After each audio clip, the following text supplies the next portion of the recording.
Positive Spin, presenting positive, innovative, and solution-oriented news from around the world.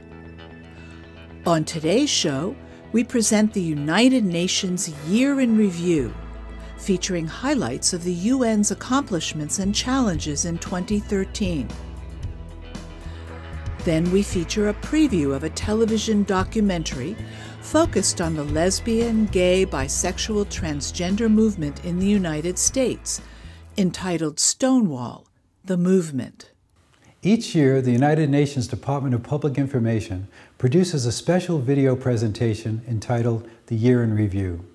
This program gives everyone an inside view of the workings of the United Nations as it comes together to tackle many of the most important and challenging issues facing humanity. In the next segment, we're proud to present The Year in Review 2013. 2013. Amid continuing turmoil and crises, it was a year of major strides for diplomacy as the United Nations worked to negotiate peace, instill hope, and define a sustainable future for all. Civil war in Syria. After 2 years, more than 120,000 people have been killed. 2 million people left the country and millions more are running out of food and water inside. The UN and its agencies did everything to assist the people, despite tremendous security and logistical challenges. The World Food Programme, for example, used brief lulls in the fighting to send food to the trapped civilians. In August, the world was shocked to hear about a large-scale chemical weapons attack, killing civilians and even children. After months of deadlock, the Security Council finally united to endorse the expeditious destruction of Syria's chemical weapons program and to call for all parties to negotiate a political solution to the crisis. UN Secretary-General Ban Ki-moon. This is not a license to kill with conventional weapons. All the violence must end. All the guns must fall silent. UK Foreign Secretary William Hague. The failure of the Council to tackle the crimes committed on a daily basis has resulted in a culture of impunity in which a brutal regime believed it could get away with murdering its own men, women and children. Syrian Ambassador Bashar al-Jafari. All states have to abide by this resolution. All states, including those neighboring countries of Syria who are providing haven and supporting the terrorists and the armed groups into my country. The UN established a joint mission with the Organization for the Prohibition of Chemical Weapons, OPCW, to secure and destroy Syria's arsenal, an operation on a scale that had never been tried before. The deadly chemicals would be shipped outside Syria for destruction, yet finding a country to take them was no easy task at all. Just before starting their dangerous mission, the inspectors woke up to a surprise. OPCW Inspector Kieran Carey. The OPCW, as an organisation, has been awarded this year's Nobel Prize, Peace Prize. Congratulations. Now get back to your tasks. There are tight deadlines to meet. Excellent. All right. The first ever high-level meeting of the General Assembly on nuclear disarmament heard a keynote address by Iranian President Hassan Rouhani. The world has waited too long for nuclear disarmament. The indefinite possession of nuclear weapons cannot be tolerated, nor can their complete elimination be further delayed. US President Barack Obama urged that words must be matched by actions. But I do believe that if we can resolve the issue of Iran's nuclear program, that can serve as a major step down a long road towards a different relationship, one based on mutual interests and mutual respect. After lengthy negotiations, 6 world powers and Iran reached an initial agreement that calls on Iran to curb its nuclear activities in return for limited relief from sanctions. Another historic landmark, the adoption of the International Arms Trade Treaty aimed at reducing the illicit flow of weapons to warlords and criminals. More than half of the member states have signed the treaty, including the largest arms exporting country in the world, the United States. U.S. Secretary of State John Kerry. This is about keeping weapons out of the hands of terrorists and rogue actors. This is about reducing the risk of international transfers of conventional arms that will be used to carry out the world's worst crimes. Terror attacks from Boston to Nairobi shocked and saddened the world. Fear of terror led to distrust and provided an excuse for widespread internet and cell phone surveillance programs which affected ordinary citizens and world leaders alike. Brazil called on the UN to play a leading role in protecting privacy in cyberspace. President Dilma Rousseff. Tampering in such a manner in the affairs of other countries is a breach of international law. It is an affront to the principles that must guide the relations among them, especially among friendly nations. Middle East peace talks. Secretary General Ban Ki-moon returned from the region, encouraged by the seriousness of Israelis and Palestinians to resume direct negotiations. Palestinian President Mahmoud Abbas called on the UN to stop Israeli settlement building on Palestinian soil. Time is running out. The window of peace is narrowing. Opportunities are diminishing. The current round of negotiations is to be a last chance to realize a just peace. Progress in the Democratic Republic of the Congo. New fighting displaced 100,000 people in the Kivu province. The ongoing crisis left 6 million people in need of food and assistance. The Security Council approved the creation of the first ever robust intervention brigade to neutralize the notorious M23 movement and allow UN peacekeepers to concentrate on protecting civilians. After the defeat of the M23 rebels, the Congolese army regained control over the area. Council members traveled to Goma to show their support for a UN-brokered peace accord for the region. Political progress in Somalia after 20 years of anarchy. 2 years after the Islamic militants of Al-Shabaab were forced out of Mogadishu, increased security and a democratically elected president have brought more stability to a formerly failed state. Still, there are setbacks, like an Al-Shabaab suicide attack on the UN compound in Mogadishu, which claimed the lives of 15 people. The UN Security Council authorized to increase the African Union peacekeeping force to 22,000 soldiers and expand logistical support to combat insurgency in the Horn of Africa. The UN Mine Action Service trained the Somali police to detect and safely destroy 15,000 bombs and other remnants of war. Businesses and foreign investments now boom in Mogadishu, and Somalia has officially begun to export livestock again for the first time in 20 years. Progress in Mali. Massive turnout in presidential elections showed the will of the Malians to move on after the recent occupation of the north. In June, government and rebel Tuaregs signed a peace accord, and the UN's integrated stabilization mission helped to protect civilians in a still volatile security situation on the ground. In the fragile Sahel region, people need peace, development, and jobs. Secretary General Ban Ki-moon and World Bank President Jim Yong Kim traveled to the area and pledged $1.5 billion in investments for an integrated Sahel strategy. Forgotten crisis in the Central African Republic. The complete breakdown of law and order left millions of people cut off from assistance. The African Union sent an African-led support mission in October, and in December, the Security Council authorized the deployment of new forces to stem suffering, insecurity, and violence. Angelina Jolie, Special Envoy of the High Commissioner for Refugees, urged the Security Council to have zero tolerance for sexual violence. Rape, as a weapon of war, is an assault on security. And a world in which these crimes happen is one in which there is not and never will be peace.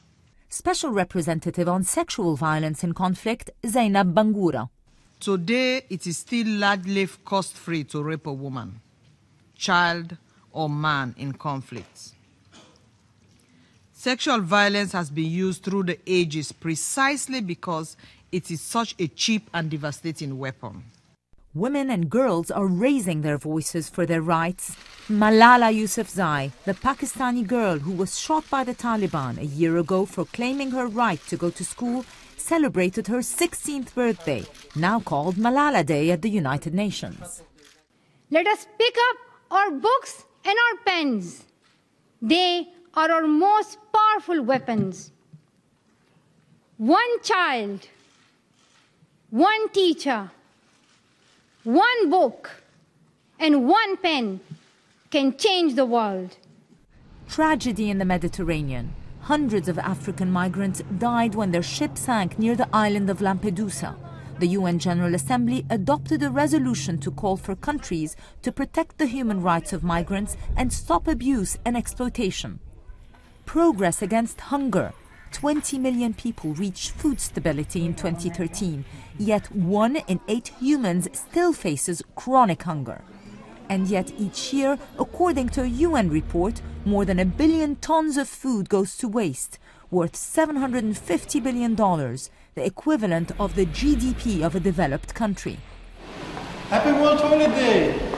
The first World Toilet Day was celebrated in November to remind that 2.6 billion people live without proper sanitation. More people have access to cell phones than to a toilet. India's Total Sanitation campaign uses the winning slogan, "No toilet, no bride."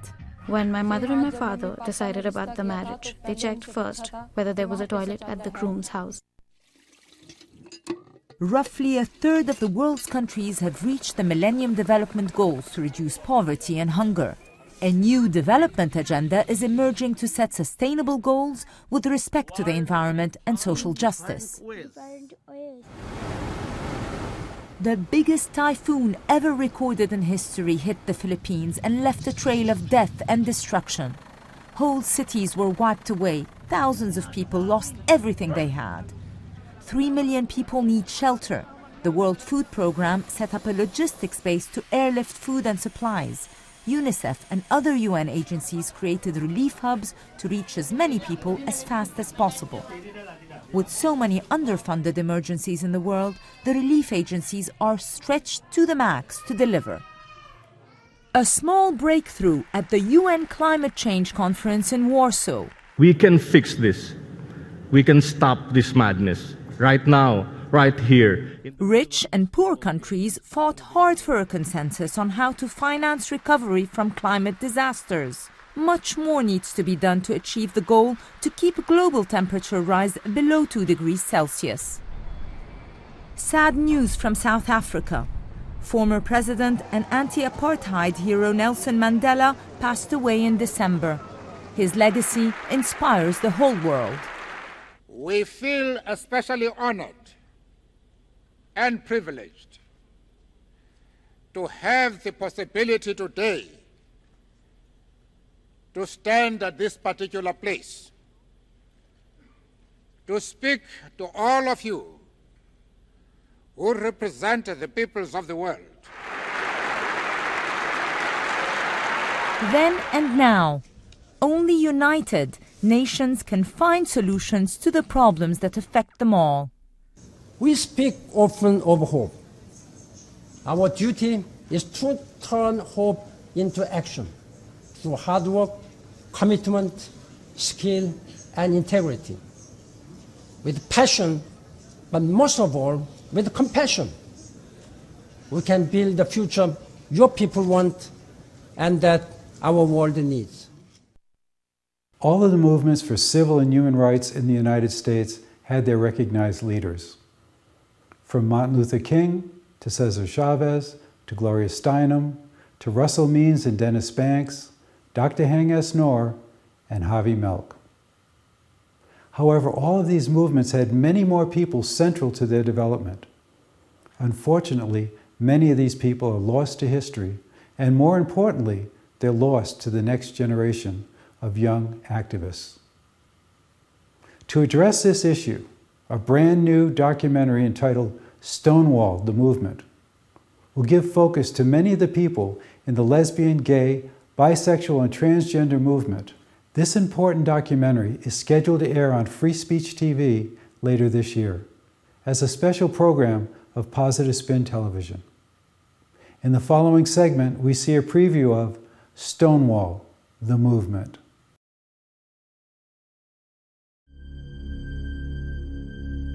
Homosexuality is ubiquitous. It knows no lines of race, culture, or ethnicity. Society's pressure against homosexuality has always relied heavily on the justification of popular morality, religious dogma, stereotyping, and unbridled prejudice in the persecution of homosexuals, and is often characterized as a crime against nature, even in the early part of the 20th century. On June 28, 1876, 2 Asian youths aged 20 and 15 years were sent before a grand jury. Both prisoners charged with committing crimes against nature. The older man was sent to state prison on August 26, 1876.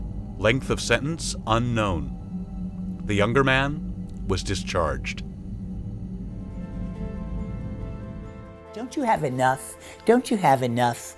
What the hell is that about? When do you ever have enough? When you're still being killed, when you're still being discriminated against, when you still have to convince people, when you still have to worry about your kids. But these drag queens actually taught us a valuable lesson. Enough is enough. And they had had enough. And they were not going to put up with it anymore. I've often felt like being gay was a little like being Jewish in that regard. We're everywhere. We're cast to the four corners of the earth. We are in all cultures. And it makes us a universal people in a way. The whole gay world was, in a sense, in the closet because there was no media or nobody knew really who gay people were because we were effectively silent. I used to, see stuff going on in the Tenderloin, and I saw gay people, what I thought were gay people, and they were usually the really Nelly kind of half drag queens that, no one wanted to know or be around or see. And they said, and I had, I still thought I was the only gay person in the world, but I didn't want to be like them. I knew that. And I said, well, that's nice, but you look like a girl. I want to have a guy. We were told that we were criminals. The church group said we were sinners. The psychiatrist said we were sick people. If you looked up homosexuality in the textbooks, in the psychology textbooks, it came under abnormal behavior. And so I was really, really confused for many, many years. And at that time, it was illegal to dance with a same-sex partner. That was considered lewd and lascivious conduct. And the 8 of us who were dancing were arrested and charged with 621A, I believe it is, of the Penal Code, which required registration as a sex offender for life. What the hell is that about? When do you ever have enough? Behind me, I heard somebody, I've had enough of this shit, something to that effect. And the next thing I knew, a beer bottle flew, literally, as I half turned, flew over my head and hit the bar, smashed. In 1924, Virginia Woolf said, in and around December 1910, human character changed. At Stonewall, gay character changed. Bottles were raining fast and furious. And then somebody, I don't know what he threw, but he hit that mirror dead center and just smashed the shit out of it. My brother wanted to make a film, not a film for heterosexuals to explain gays to heterosexuals, but a film for gays so that we would have a large mirror, so to speak, so that we could see that we had a presence in the world. Gay Lib at Stonewall deconstructed the apartheid of the closet. And after we moved from the closet, we moved from stereotype to archetype. and that freed us to be whatever identity we wanted to invent.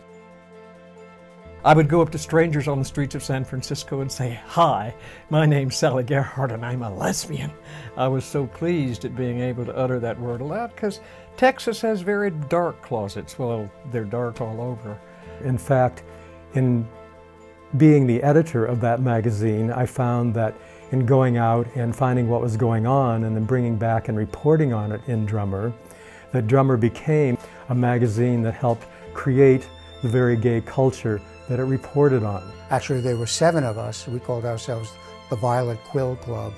And we were all writing different types of things, but we all knew that we wanted to write something that would create a gay literature, because one didn't really exist. There was no such thing as any kind of writing that was dealing with the gay scenes that actually existed by the late 60s and certainly by the late 70s. You know, forget about a whole revamp of the criminal code. I would just introduce a spot bill that legalizes sex between consenting adults, because we were at that time unapprehended felons, and it applied to straights and gays. Oil copulation was illegal. Sodomy was illegal. The only thing prescribed in law that was legal was the missionary position. Don't you know that the devil is behind all that? And I think another thing that helped us a lot was that we had, people of my age at least, had just experienced the powerful moments in the African American civil rights movement, where African Americans went through a similar change of just wanting to survive, and instead became assertive and demanding and wanting to be seen as an essential part of the community. And I think that movement really affected particularly the individual leaders that were emerging as leaders in San Francisco. When I came out, I was running a nonprofit, and I approached Harvey Milk to help me get into the United Way. And I became electrified by him, his success in helping gay nonprofits, and it re-energized my political commitment, but now as an out lesbian, in a state of fury about ways we were discriminated against as gays and women. So that was the 70s. It was a time of consolidation. It was a time of discovery of power. It was a time of making a lot of dumb mistakes because we hadn't done this before. And it was a time in a special way of Harvey Milk, who was, and I always stress this, Harvey was Jewish. And his Jewishness was the Holocaust Jewishness. It was that realization that it doesn't pay to try to hide. It doesn't pay to try to live by their rules. It's too dangerous. And in order, you're never going to be free until you're visible and strong and able to shape policy, not just adapt to it. I always say take the ass out of assimilation. You know, it's not a crime to be different and not a crime to look at life through a different lens. That's what makes it so pithy and so real, whether it's an African-American lens or a gay lens or a woman's lens. And so we're still struggling to have people connect the dots. I will say this about prejudice. We would learn a lot from nature. Nature is the supreme master of inclusiveness. Evidence of this is before our eyes. The universe would not have existed if it were not for this very fact.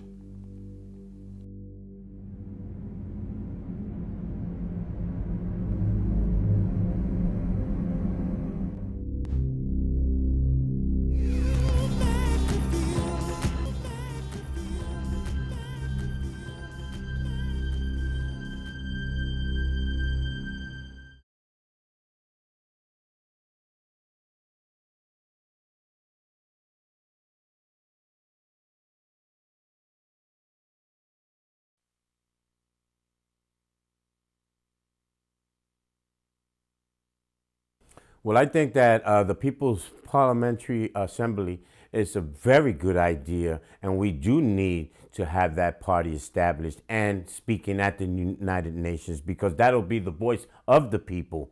I, for one, believe that a People's Parliamentary Assembly that's voted into the UN to represent the the opinions of ordinary citizens in countries like the United States and Iran.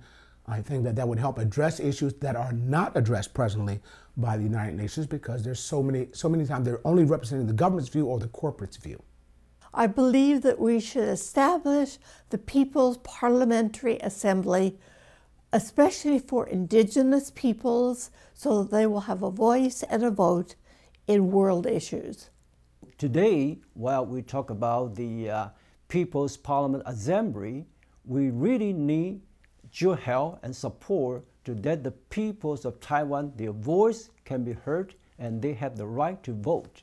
So I really request your support and request your help to let the peoples of Taiwan's voice be heard and they can have the right to vote through the People's Parliament Assembly. If we had the People's Parliamentary Assembly at the UN, we'd be able to address the international issues around the world that have no borders. One of the most important aspects of establishing the United Nations People's Parliamentary Assembly is that it gives a voice and a vote to the youth of today, as citizens, as people, not as a part of a government, so that they can address the international issues that affect their daily lives. I believe in the People's Parliamentary Assembly at the UN as a way to address women's issues globally. These would include female genital mutilation, rape as a tool of war, and suppression of women's rights. We really need People's Assembly in the United Nations. Even General Eisenhower, who was the President of the United States, said that peoples of the world want peace only if the governments will get out of the way. And now only the governments are represented in the United Nations. So we do need people's representation. Our voice can be heard, but in order for our voices to be heard, we need the people to vote us into this parliamentary assembly so that we can go into the United Nations and speak directly to them.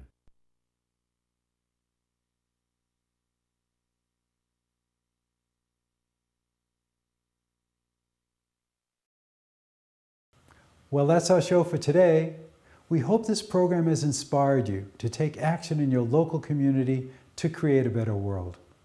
I'm Bill McCarthy, and I want to remind you that everyone can make a difference. Go out and make some positive news.